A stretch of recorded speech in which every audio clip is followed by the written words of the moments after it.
Dans cette vidéo, nous allons étudier une forme de politique conjoncturelle qui est celle de la politique monétaire.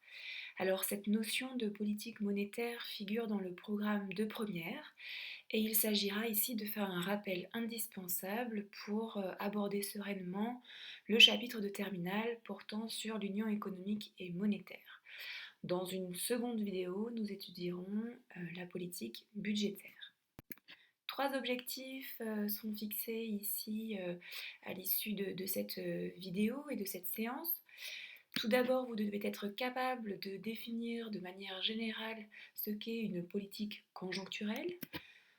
Vous devez être capable ensuite d'expliquer les effets d'une politique monétaire de relance sur l'activité économique.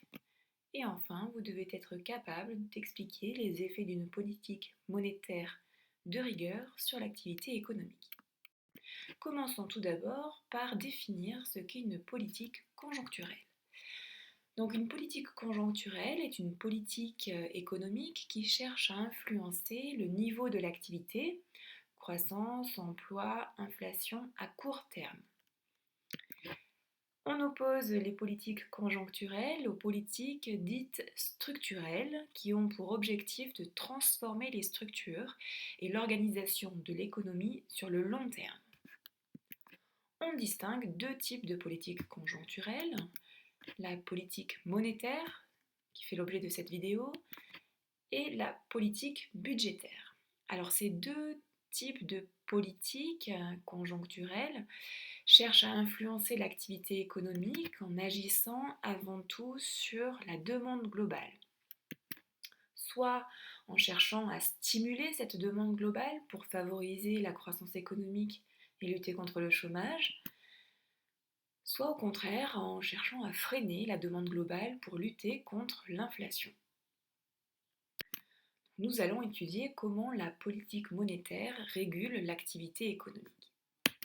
Par politique monétaire, il faut entendre la politique économique conjoncturelle qui consiste à utiliser les instruments monétaires pour réguler l'activité économique en fonction des objectifs poursuivis, stabilité des prix ou croissance économique.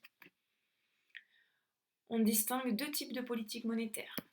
La politique monétaire expansive ou de relance et la politique monétaire restrictive ou de rigueur. Alors l'outil majeur de la politique monétaire est le taux d'intérêt directeur. Ce taux d'intérêt directeur est entre les mains de la Banque centrale. Dans la zone euro, cette politique monétaire est donc le taux d'intérêt directeur. Cette politique monétaire est pilotée par la Banque centrale européenne. Pour les pays qui sont membres de la zone euro, il existe donc une politique monétaire unique. Quels sont les effets de la politique monétaire expansive sur l'activité économique ? Tout d'abord, l'objectif de la politique monétaire expansive est de relancer l'activité économique pour une économie qui fait face à une faible croissance économique et à un fort taux de chômage. Donc la Banque centrale européenne, qui observe cette situation économique de faible croissance et de fort taux de chômage, va décider de baisser son taux directeur. En conséquence, le taux d'intérêt pratiqué par les banques commerciales va lui aussi diminuer. Comme il est moins coûteux d'emprunter, les agents économiques vont augmenter leur demande de crédit bancaire. L'accès à la monnaie étant ici facilité. Cette augmentation de la demande de crédit bancaire et l'accès facilité à ces crédits bancaires va stimuler la consommation et l'investissement et donc la demande intérieure. Puisque les agents économiques, entreprises, ménages ont davantage de facilité à emprunter, ils vont pouvoir consommer et investir davantage. Pour faire face à cette augmentation de la demande intérieure, les entreprises vont accroître leur production, si elles le peuvent, pour satisfaire du coup cette demande, et on va assister à une augmentation du PIB. Si cette augmentation du PIB est durable, alors on va assister à une période de croissance économique et en parallèle à une diminution du taux de chômage. En effet, les entreprises, pour produire plus, vont pouvoir être amenées à augmenter les embauches. Cependant, cette politique monétaire expansive comporte un certain nombre de risques. Tout d'abord, le risque de l'inflation. En effet, si la demande de biens et de services est supérieure à l'offre de biens et de services des entreprises, et que toutes les capacités productives sont utilisées, c'est-à-dire que les entreprises ne sont pas en mesure de faire face à cette demande, alors elles peuvent décider d'augmenter les prix et on va assister à des tensions inflationnistes. Deuxième risque, c'est celui de la contrainte extérieure. Jusque-là, nous raisonnions en économie fermée. Or, la plupart des économies aujourd'hui sont ouvertes, ce qui signifie que les agents économiques peuvent consommer des produits provenant du reste du monde. Donc, en consommant des biens et des services provenant du reste du monde, les importations du pays vont augmenter. Or, si ces importations deviennent supérieures aux exportations, alors on va assister à un déficit commercial. De plus, si les agents économiques consomment des biens et des services provenant du reste du monde, cela peut être en parallèle, s'accompagner en parallèle d'une moindre consommation de biens et de services du territoire. Et donc, cela peut atténuer l'augmentation de la production nationale et donc les effets de relance de l'activité économique du territoire. Étudions maintenant les effets d'une politique monétaire restrictive sur l'activité économique. L'objectif ici, c'est de freiner l'activité économique pour atténuer les tensions inflationnistes.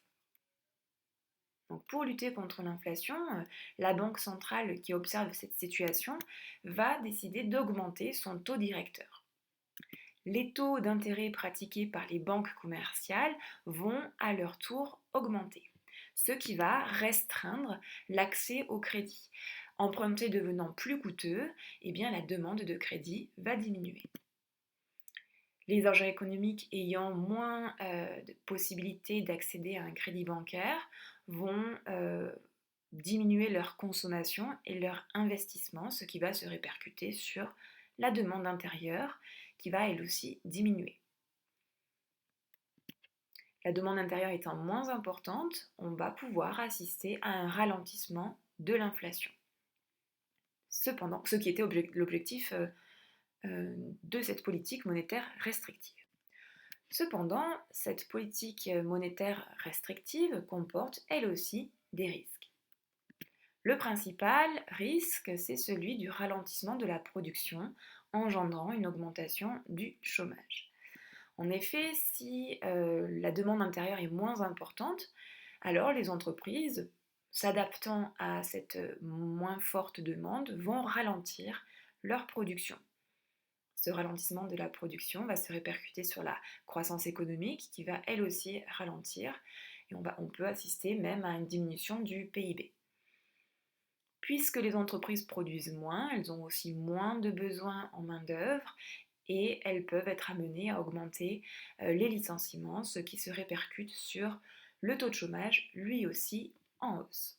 Voilà, nous venons d'étudier les effets de la politique monétaire expansive, puis de la politique monétaire restrictive sur l'activité économique.